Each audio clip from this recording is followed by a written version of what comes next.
Marcos capítulo 9, verso 1. Y aquí vamos a mirar a través de las escrituras el círculo íntimo de Jesús. Y el título de este mensaje en el día de hoy es Círculo íntimo en el que debemos estar. Círculo íntimo en el que debemos estar. Siempre, aún en todas las empresas, aún en los colegios, siempre hay un círculo en el cual se toman decisiones. Pero este círculo íntimo era mucho más que ello. Porque aún en este círculo íntimo que tenía Jesús, ¿sí? Tenía sus 12 apóstoles, recuerdan, pero hubieron 3 discípulos en los cuales estuvo muy cerca de él. Y ellos estuvieron muy cerca de él. Y vemos que a los 3 de ellos se les reveló cosas que no se les reveló a los otros. Y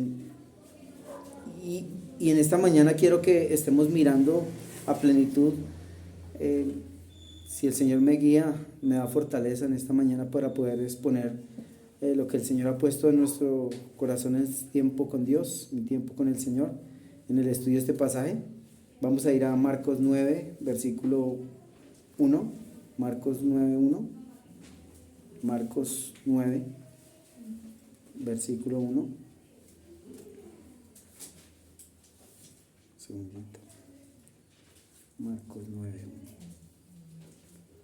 Dice la palabra del Señor. También les dijo: de cierto os digo que hay algunos de los que están aquí que no gustarán la muerte hasta que hayan visto el reino de Dios venido con poder. Versículo 2. 6 días después Jesús tomó a Pedro, a Jacobo y a Juan y los llevó aparte solos a un monte alto y se transfiguró delante de ellos. Y sus vestidos se volvieron resplandecientes, muy blancos como la nieve, tanto que ningún lavador en la tierra los puede hacer tan blancos. Y les apareció Elías con Moisés, que hablaban con Jesús.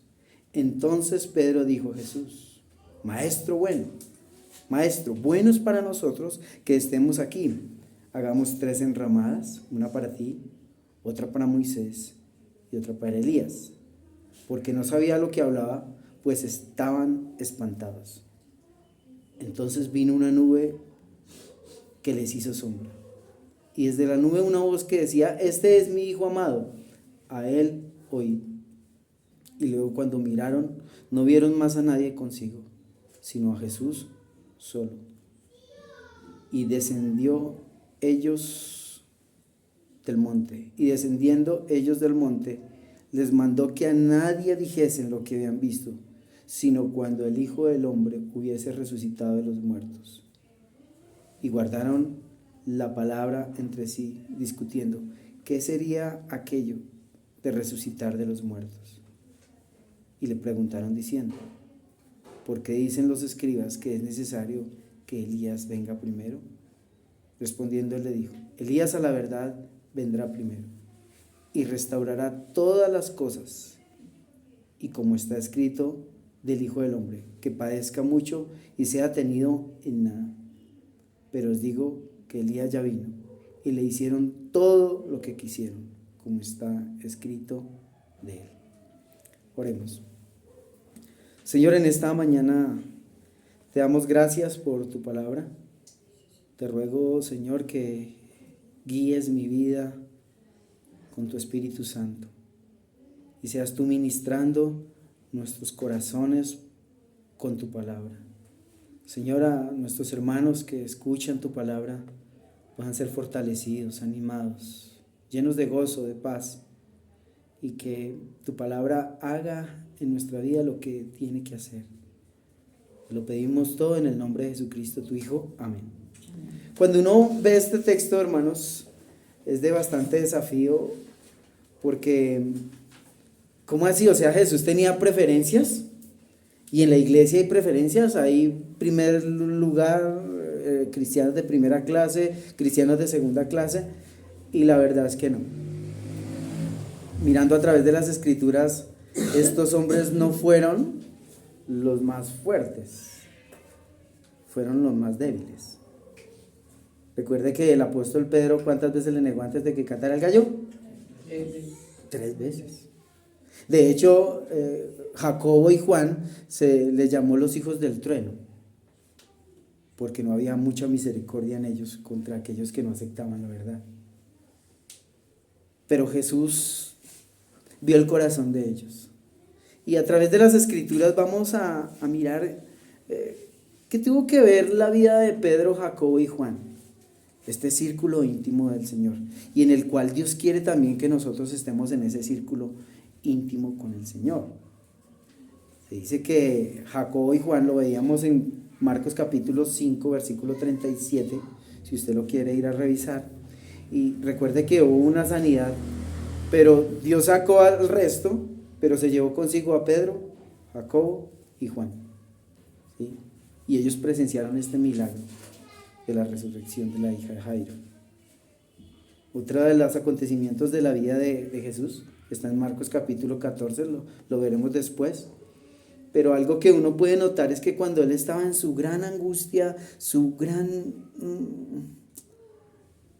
en el momento más difícil de su vida, en el cual estaba aún sudando gotas de sangre allá en el monte Getsemaní, y él dice que se sentaran aquí y oraran con él.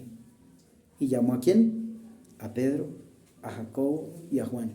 Y en el versículo 36 dice, y tomó consigo a estos 3 siervos y comenzó a entristecerse y a angustiarse. Y les dijo, mi alma está muy triste hasta la muerte, quedaos aquí y velad. Aún estos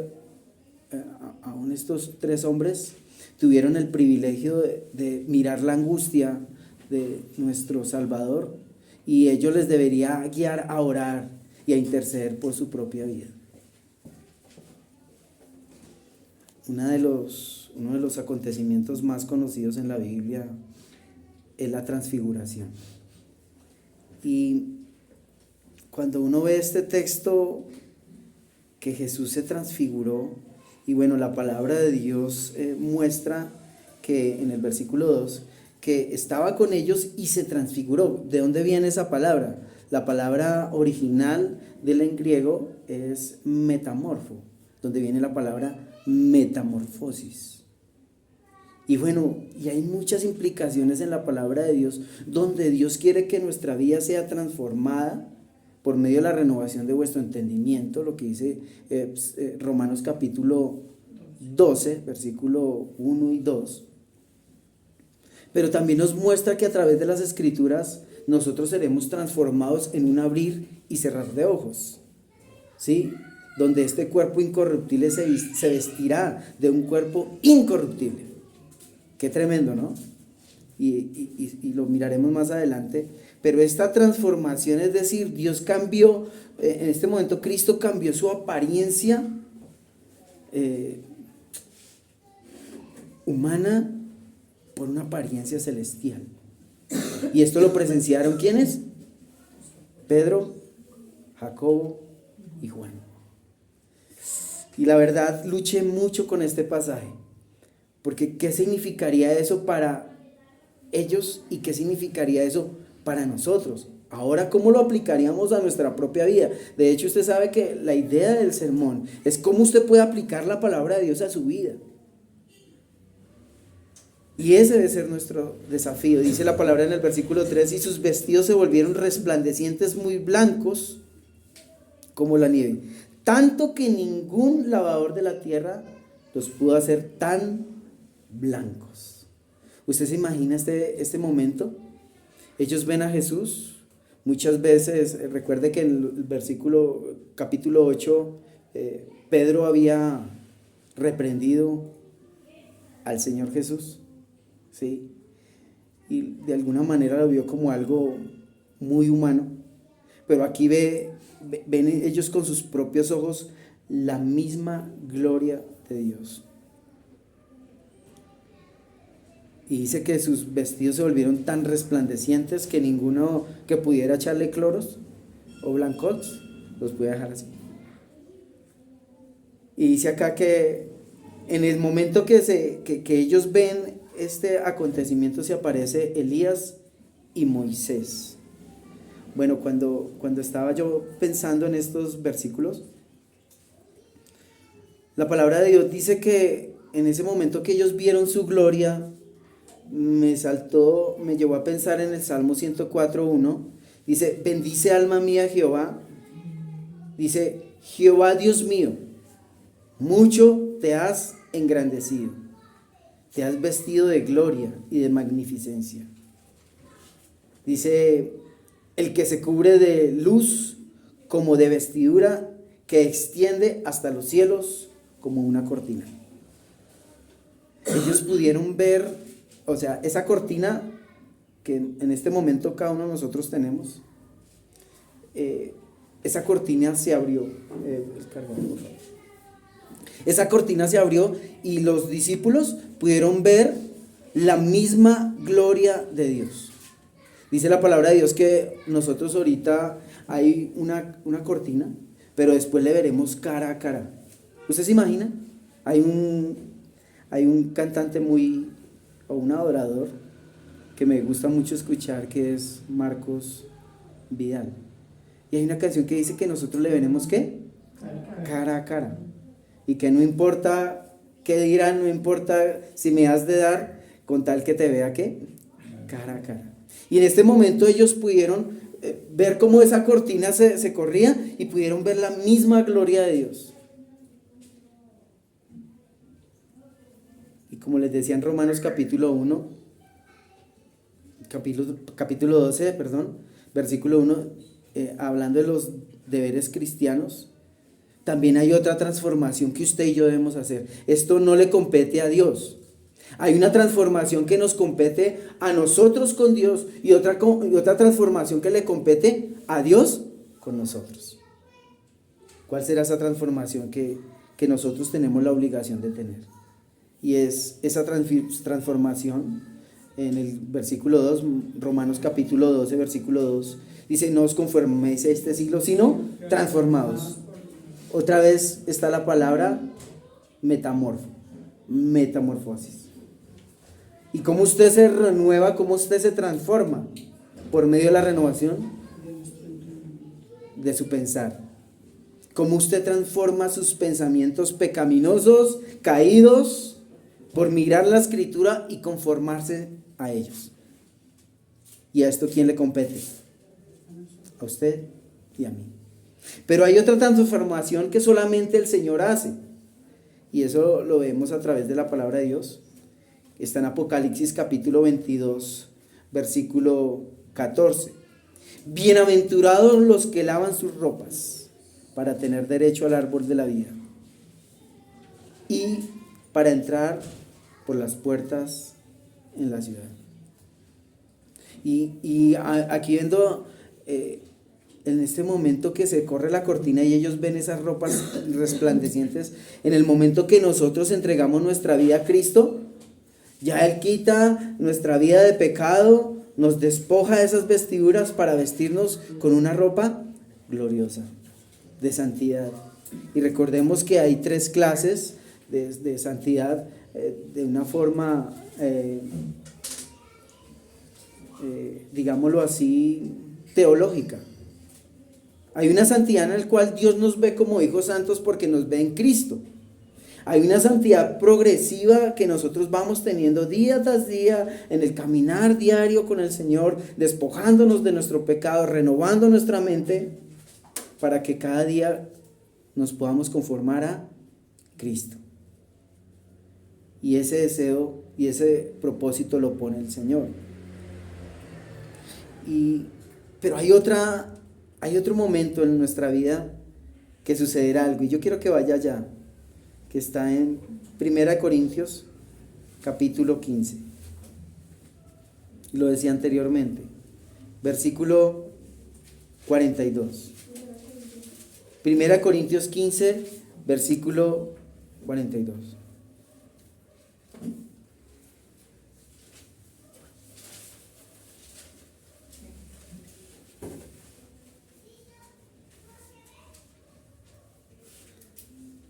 Dice la palabra de Dios: así es la resurrección de los muertos. Se siembra en corrupción, ¿resucitará en qué? en incorrupción. La palabra de Dios muestra que nosotros hemos sembrado en corrupción, pero llegará un momento de gloria que nosotros seremos vestidos de incorrupción. Que nuestras vidas, que nuestros cuerpos serán transformados en un abrir y cerrar de ojos. ¿Sí? Y dice aquí en el versículo 51, mire lo que dice acá, 15:51. Dice, he aquí os digo un misterio. No todos dormiremos, pero todos seremos ¿qué? Transformados. En un momento, en un abrir y cerrar de ojos, al final de la trompeta, porque se tocará la trompeta y los muertos serán resucitados incorruptibles y nosotros seremos ¿qué? Otra vez, transformados. Metamorfo. Habrá ¿qué? Una transformación en nuestra vida. ¿Que quién hace eso? Dios mismo. Su cuerpo incorruptible, su cuerpo corruptible, de pecado, de maldad, será vestido de incorrupción. Y esa es la esperanza que tenemos nosotros como creyentes. Amén, iglesia. Algo que uno puede ver en este pasaje es que ¿qué les quería mostrar Dios a través de ello? Que ellos mismos tenían que cada día buscar su transformación, como lo vieron en Cristo. Pero que recordaran que también sus cuerpos iban a ser algún día ¿qué? Transformados por el mismo poder de Dios. A través de este pasaje Dios también les estaba mostrando a ellos que Dios mismo los iba a proteger. Los iba a proteger y les estaba mostrando su promesa y su abrigo total de Dios en su protección. Dice el Salmo, hay un salmo muy bonito, el Salmo 105, versículo 15, que está y dice, no toquéis, dijo a mis ungidos, ni hagáis mal a mis profetas. Desde el momento que usted entrega su vida a Cristo, también no solamente sus vestiduras, su vida va a ser transformada, sino que también hay una protección de parte del Señor. ¿Amén? Y usted dirá, no, pastor, eso fue en el Antiguo Testamento. Pero en el Nuevo Testamento dice que nosotros también fuimos ungidos por el Señor. Primera de Juan capítulo 2, versículo 27.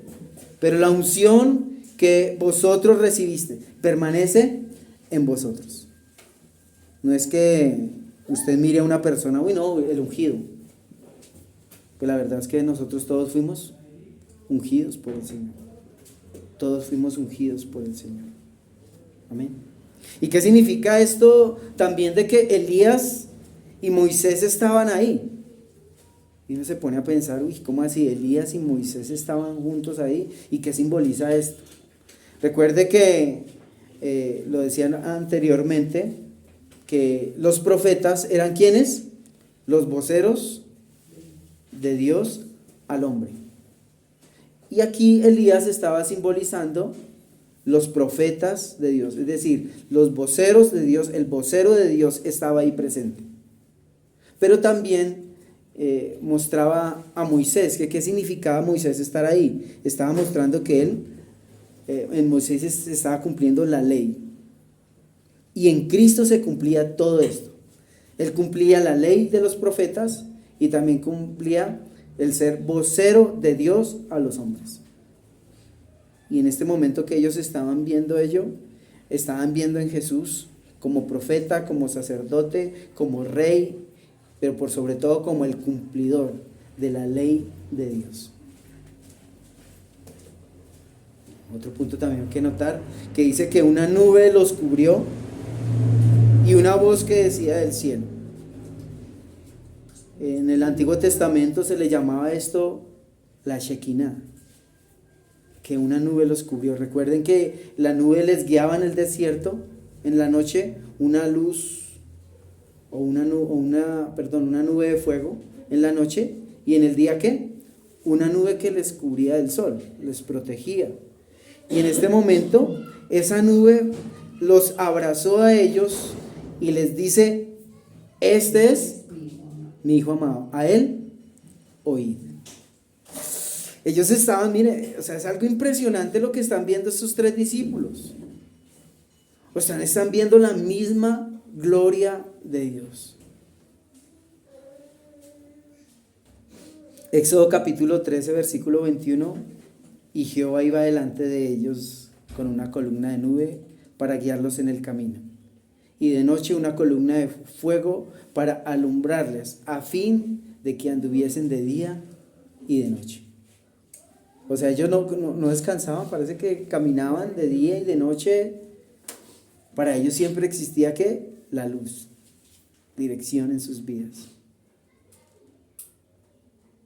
Esto nos debe llevar a pensar que el Señor Jesucristo también vendrá en una nube. ¿Recuerdan lo que dice 1 Tesalonicenses capítulo 4, versículo 17? Luego nosotros los que vivimos, los que hayamos quedado, seremos arrebatados juntamente con ellos en las nubes para recibir al Señor en el aire.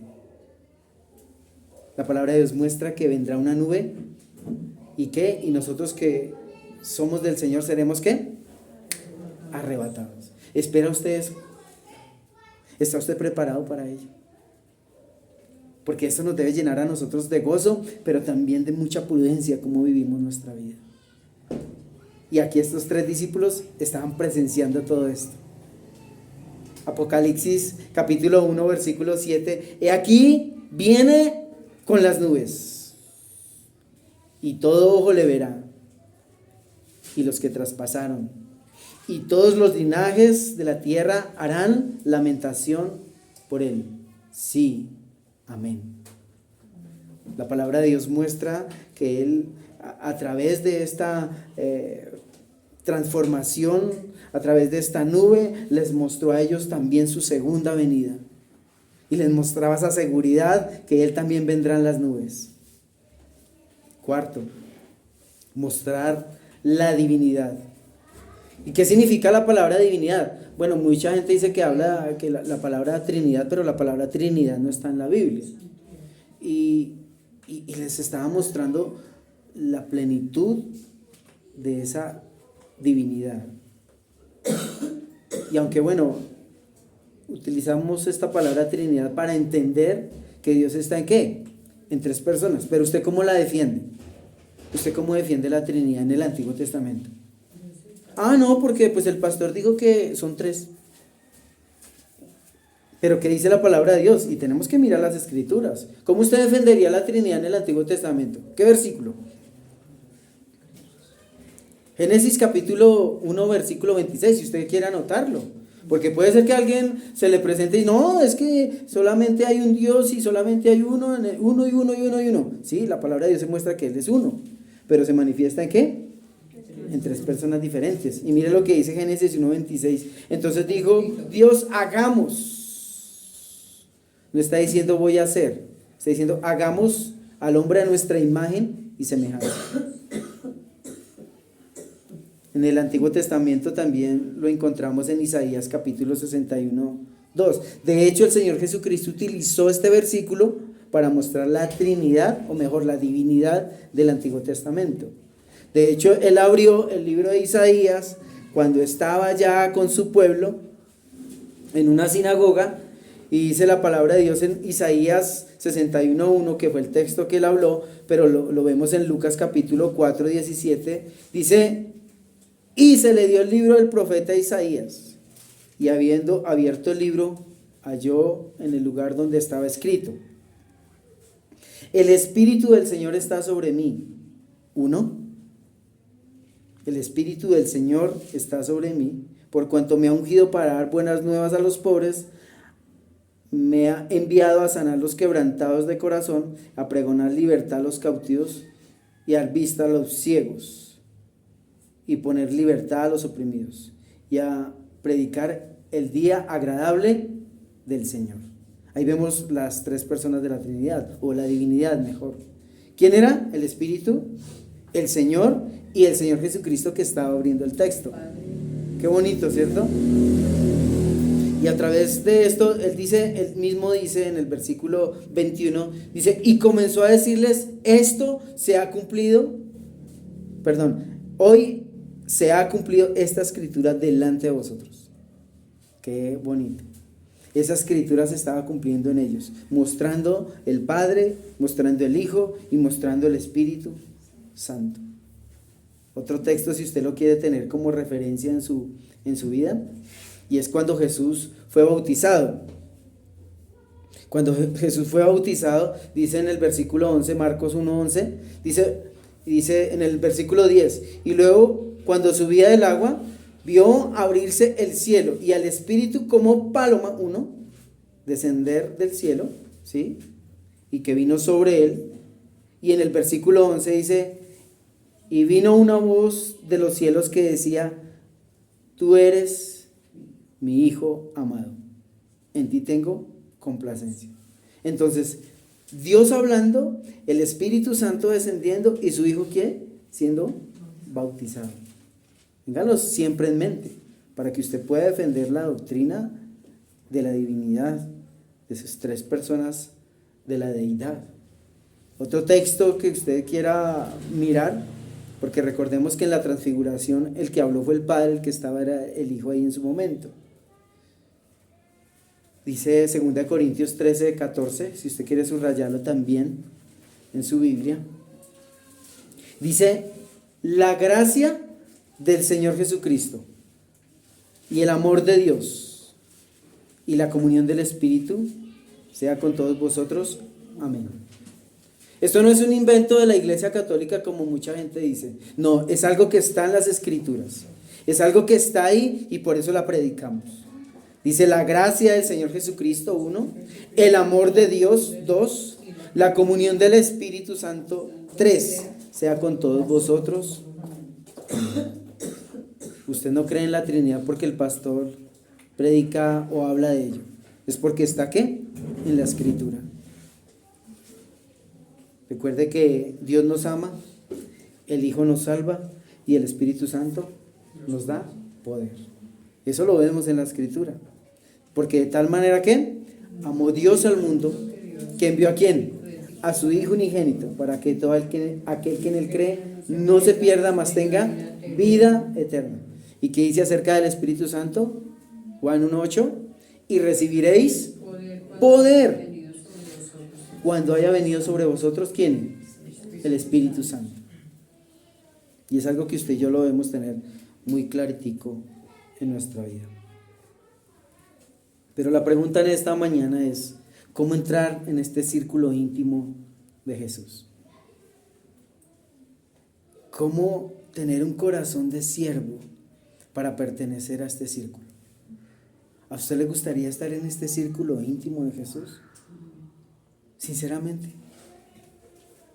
Usted dirá, bueno, ¿qué me irá a pedir el Señor para estar en este círculo íntimo? O la verdad, ¿qué privilegios voy a tener estar en este círculo íntimo con Jesús? Y la verdad, en esta semana estuve luchando mucho con este pasaje. Porque yo también quiero estar en este círculo íntimo y Dios demanda algo en nuestra vida. Primero, quiero que recuerde que para que el hecho de que usted esté en el círculo íntimo de Jesús, eso le da a usted honra. ¿Qué dice Juan 12:26? Si usted lo quiere mirar ahí. Si alguno me sirve, sígame. Y donde yo estuviere, allí también estará mi servidor. Si alguno me sirve, mi Padre le honrará. Recuerde que hay una protección divina de parte del Señor en el momento que usted pertenece a ese grupo del Señor, pertenece a la familia del Señor. ¿Sí sabe de ese gozo que tiene? La protección de parte del Señor, de pertenecer a su pueblo, de seguirle, de servirle. Pero primero, si quiere tomar nota en esta mañana, para pertenecer a este círculo íntimo del Señor, recuerde ello. Primero, tener un solo Señor. A ese Señor tú vas a dedicar tiempo. A ese Señor tú vas a dedicar tus fuerzas. A ese Señor tú vas a entregarle todas tus preocupaciones. A ese Señor vas a entregarle todo lo que eres. Y bueno, cuando no lo tengas, te vas a sentir infeliz y desdichado. Cuando no tengas a ese Señor, te verás sin esperanza y sin Dios. Tener un solo Señor. Mateo 6:24. Ninguno puede servir a dos señores, porque aborrecerá al uno y amará al otro, o estimará al uno y menospreciará al otro. No puede servir a Dios y a las riquezas. Si sabe que una persona cuando tiene muchas riquezas, ese es su Dios, y cuando teme que lo vaya a abandonar, lo vaya a dejar o se lo quiten, se verá angustiado, preocupado. ¿Es así usted con el Señor? Mateo 6:24. No puede servir a Dios o a los señores. Es decir, aquí está mostrando la palabra de Dios, es que nosotros tenemos que tener un solo Señor. Para para permanecer mejor en ese círculo íntimo del Señor, tú y yo debemos tener un corazón de siervos. Un corazón dispuesto a tener su solo Señor, al cual le podemos servir y entregarle todo lo que somos. Segundo, estar dispuesto a servir a otros. Estar dispuesto a servir a otros. Segunda de Corintios capítulo 4, verso 5. Porque no nos predicamos a nosotros mismos, sino a Jesucristo como Señor. Y a nosotros como vuestros siervos, por amor de Jesús. Dice la palabra de Dios que aún el apóstol Pablo se mostraba ante sus hermanos como siervo. Tener un corazón de siervo. Y algo que uno puede ver y puede tildar en la vida de Pedro es que fue un afanado, que fue un hombre impulsivo, a veces hablaba sin pensar. De hecho le dice que hagan 3 enramadas acá. Y no sabía lo que estaba diciendo. Pero era un hombre que tenía un corazón de siervo, dispuesto a servir. Gálatas capítulo 5, versículo 13. Porque vosotros, hermanos, a libertad fuisteis llamados, solamente que no uséis la libertad como ocasión para la carne, sino servíos por amor los unos a los otros. Para que usted y yo tengamos ese círculo, o pertenecer a este círculo íntimo del Señor, debemos caminar como el Señor caminó. Recuerde lo que dice Marcos 10:45. El Hijo del Hombre no vino ¿qué? A servir, sino, perdón, el Hijo del Hombre no vino a ser servido, sino a servir. Debemos estar dispuestos ¿qué? A servir, hermano, como lo hizo nuestro Señor. ¿Qué hizo el Señor? Se quitó la toalla, la puso ahí en su manito, su tacita, y empezó a lavar los pies de sus discípulos. Dispuesto a servir. 3. Si usted quiere tener un corazón de siervo y pertenecer a este círculo íntimo del Señor, debemos ver el servicio como un privilegio y recordar que no servimos a los hombres, sino servimos al Señor. Mire lo que dice Colosenses 3:24. Colosenses 3:24. ¿Qué dice? Y sabiendo que del Señor recibiste la recompensa de la herencia, porque a Cristo el Señor servís. Cuando uno ve a través de las Escrituras, hombres de Dios se levantaron, ¿fue por qué? Porque estuvieron dispuestos a servir. Dwight L. Moody dijo que un hombre grande de Dios no es porque muchos le sirven, sino por cuántos a él sirven. Lo repito nuevamente. El grande hombre de Dios no es porque muchos le sirven, sino porque sirve a muchos. Que podamos nosotros decir lo mismo, poder servir a muchos. Alguien dijo que el que no vive para servir, no sirve para vivir. Nuestra vida es una vida de servicio al Señor. Amén. 4, si usted quiere tener un corazón de siervo, si usted quiere pertenecer a este círculo íntimo del Señor, debe comunicar la verdad bíblica. no de comunicar sus pensamientos, sus ideas. Y generalmente esas ideas son enseñanzas del mundo. ¿Y qué dice acá? 1 Timoteo 4:6. ¿Qué dice 1 Timoteo 4:6? Dice, si estos enseñas a los hermanos, serás ¿qué? Buen ministro, es decir, buen siervo de Jesucristo, nutrido con las palabras de fe y de la buena doctrina que has seguido. Cuando uno ve a través de las Escrituras, para pertenecer a este círculo íntimo, debe tener clara la enseñanza bíblica. Porque es ella la que transforma nuestra mente, cambia nuestro corazón. Último, 6 o 5, estar sujeto a su amo. Para tener un corazón de siervo, el mismo Pedro lo dijo. Primera de Pedro capítulo 2, verso 18. Vaya conmigo. Primera de Pedro capítulo 2, 18. Criados, estad sujetos en todo respecto a vuestros amos. No solamente ¿qué? A los buenos ni afables, sino también a los difíciles de soportar. ¿Tiene usted un jefe complicado? ¿Tiene usted un jefe que no puede soportar? Sométase a él como si se sometiese al Señor. Porque recuerde que de esta manera nosotros estamos mostrando amor a Dios. ¿Tiene usted un esposo difícil al cual someterse? Bueno, si no se ha casado, no vaya a cometer la locura de someterse a un impío.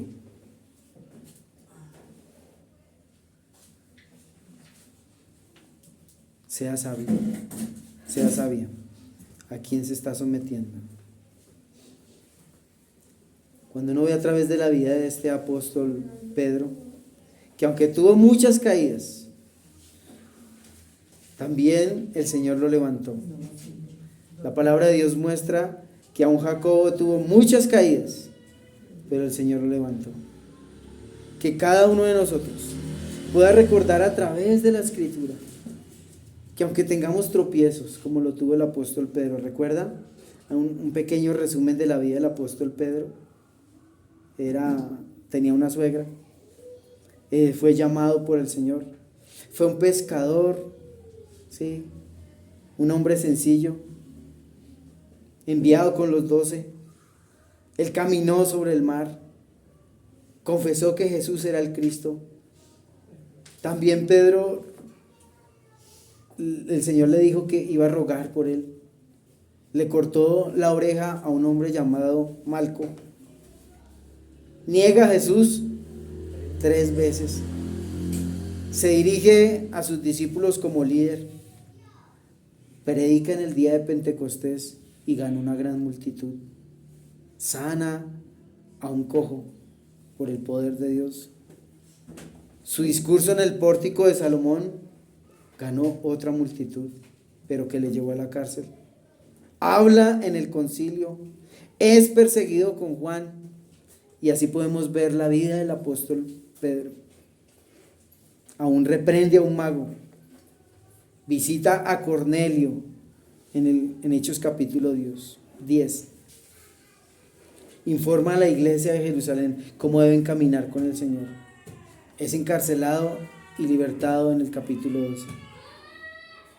Y así podemos ver que aún en sus debilidades y en sus luchas, el Señor estuvo con él. Y esto nos debe servir a nosotros de ánimo, que a pesar de nuestras debilidades, de nuestras dificultades, el Señor nos tiene en su mano.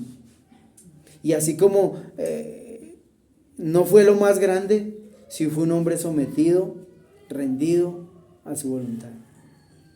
Cuando él entendió ya después de la llenura del Espíritu Santo, él no solamente reprendió a hermanos para que siguieran firmes al Señor. De hecho, su muerte, ¿cómo fue? Crucificado, cabeza abajo, porque dijo: no soy digno de morir como mi Señor. Jacobo, podemos ver a través de las escrituras que fue el primer mártir en Hechos capítulo 12, en el versículo 5. Dice la palabra de Dios que Herodes le mató a filo de espada. Juan, dice la palabra de Dios que a pesar de sus debilidades, a pesar de sus luchas, dice que fue llevado a la isla de Patmos y le fue revelado Apocalipsis.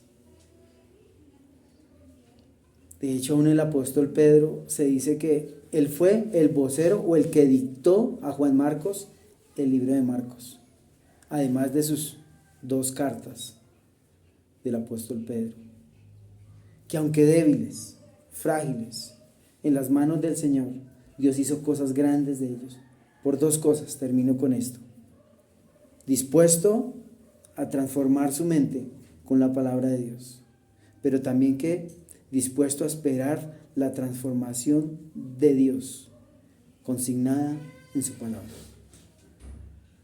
Que cada uno de nosotros estemos desafiados a vivir en ese círculo íntimo con el Señor. Que aunque usted y yo tengamos luchas, dificultades, recordemos que siempre la protección del Señor va a estar sobre usted y sobre mí, porque estamos bajo su gracia y bajo su cuidado. Oremos. Señor, en esta mañana agradecemos, porque solamente el estudio de tu palabra nos da fuerza. Permítenos a nosotros en nuestra vida diaria hacer nuestra parte. Hacer nuestra parte buscando tu palabra y ser transformados como estos apóstoles vieron esa transformación en este monte mientras que oraban.